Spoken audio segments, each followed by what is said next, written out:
Благодарам, колега. Почитувани колеги, почитуван министер, почитувана македонска јавност. Денес, како точка на дневен ред, е интерпелацијата за работата на министерот за внатрешни работи Оливер Спасовски, поднесена од претениците на ВМРО-ДПМН и Коалицијата за подобра Македонија. И тоа поради крајното непрофесионално, несовесно и нестручно вршење на функцијата министер за внатрешни работи, како и поради сите афери и скандали кои се поврзани со ова министерство од моментот кога начело на Министерството за внатрешни работи е господинот Оливер Спасовски. Имено, откако министерот Оливер Спасовски започна да раководи со Министерството за внатрешни работи, граѓаните на Република Македонија се чувствуваат понесигурни и понебезбедни од било кога досега. Бидејќи секојдневно сме сите сведоци на нерасветлени убиства, обиди за убиства, ракетирање и насилства кои поминуваат неказнето. Секојдневно сме сведоци за злосторства за кои никој не сносе ама баш никаква одговорност. Наместо гонење на криминалци, Министерството за внатрешни работи, предводено од Оливер Спасовски, го прикрива криминалот и убиствата. Наместо да се бори со криминалот и корупцијата во Република Македонија, Министерството за внатрешни работи и министерот Оливер Спасовски стана институција која служи за собирање, изнуда, подкуп и заштита на криминалот. А бараните криминалци гордо ставаат на своите фейсбук профили слики со министерот Оливер Спасовски или друг висок функционер од Социјалдемократскиот сојуз, давајќи до знаење на тој начин дека никој ништо не им може. Најголемата така наречена реформа која што министерот Оливер Спасовски ја спроведе беше бракањето од работа на професионални и стручни кадри во министерството, а тие што не беа избркани, беа деградирани со поставување на многу пониски позиции, за на нивно место да бидат поставени нестручни и партиски кадри без соодветно образование, не почитувајќи го Законот за полиција и принципот на кариерно напредување. Резултат на ваквата така наречена реформа на министерот е неколкократно зголемување на криминалот во Република Македонија. Во време кога начело на Министерството за внатрешни работи е Оливер Спасовски во Република Македонија има најголем број на неразчистени убиства и мистериозни исчезнувања. Криминалот и корупцијата се во подем во Република Македонија. Република Македонија стана држава со најголем раст на индексот на корупција и се најдовме на дното на листата на Транспаренси. Според извештајот за перцепција за корупција на Транспаренси, Македонија бележи катастрофален пат од 17 места. Од 90 се најдовме на 107 место, а сето благодарение на оваа влада и на овој министер. И наместо министерот да се занимава и да го работи тоа што по устав треба да го работи, односно како прв човек на Министерството за внатрешни работи да ја гарантира безбедноста на сите граѓани на Република Македонија, сведоци сме на тепање на сопствениот народ и политички прогон на сите неистомисленици. Криминалот на луѓето од власта останува нечепнат. Криминалци се пуштаат на слобода, додека патриоти заради јавно искажано мислење и несогласување со предавничката политика која што ја води оваа власт се затвараат и малтретираат. Како никогаш досега, сведоци сме на приведување во полициска станица заради Фейсбук или Твитер статус.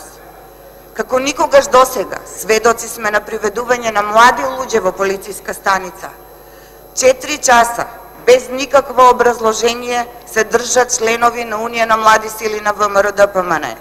Само затоа што се неистомисленици со оваа власт, или можеби токму затоа што се членови на Унијата на млади сили на ВМРО-ДПМН.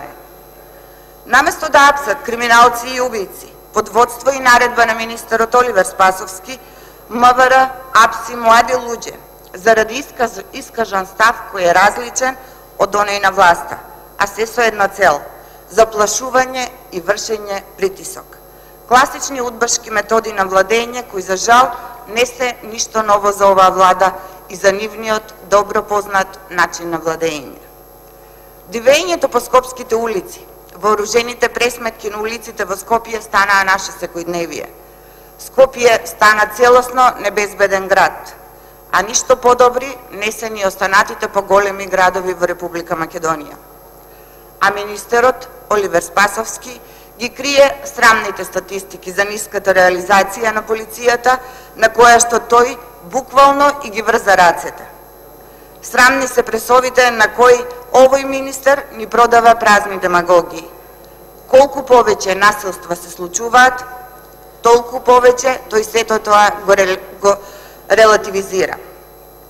Главниот град, Скопје, наликува на сцена од криминален филм, а не на град каде што граѓаните можат да живеат без да се плашат за сопствениот живот и животот на своите најблиски. Се случуваат брутални убиства во Македонија, а Министерството за внатрешни работи, предводено од Оливер Спасовски, поднесуваат само кривична пријава за насилство.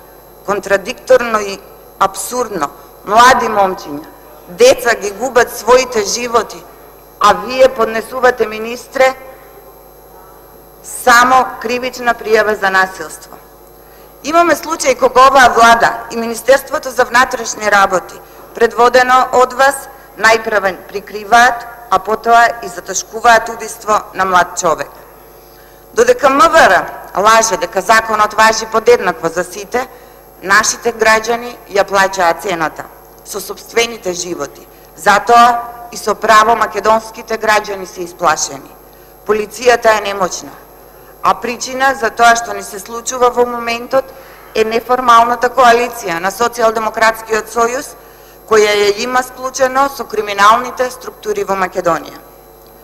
Оваа влада амнестираше над 1000 затвореници, меѓу кои осуденици за тешки кривични дела. Дел од нив не издржаа ни 24 часа за повторно да се вратат на криминалот и да направат ново дело. Но за жал, жртви беа невини граѓани. Таа коалиција, која што им беше потребна на Социјалдемократскиот сојуз за добивање на изборите, ја платија граѓаните на Република Македонија и за жал се уште ја плаќаат. Но затоа за изборите сите бевме сведоци како овие криминални структури дивееа низ Македонија, вршејќи невиден притисок врз недолжни граѓани кои не ја поддржуваат оваа власт. И уште многу има што да се зборува за злоупотребата на службената должност од страна на министерот и високи партиски функционери, за сумнителни тендери во 4 очи, за политичкиот реваншизам, за прислушкувањето на јавни обвинители како и на целиот партиски врв на ВМРО ДПМН, но сепак мислам дека сето ова што претходно го кажав е сосема доволно. Најмалку што може овој министер за внатрешни работи да направи е да и се извини на македонската јавност и да поднесе неотповиклива оставка. Не дека на тој начин ќе ги намали штетите и последиците од неговото штетно и криминално владење, но барем ќе се даде можност да престане хаосот што тој го креираше и ќе се остави простор сите скандали што тој ги остави да бидат расчистени. Ви благодарам.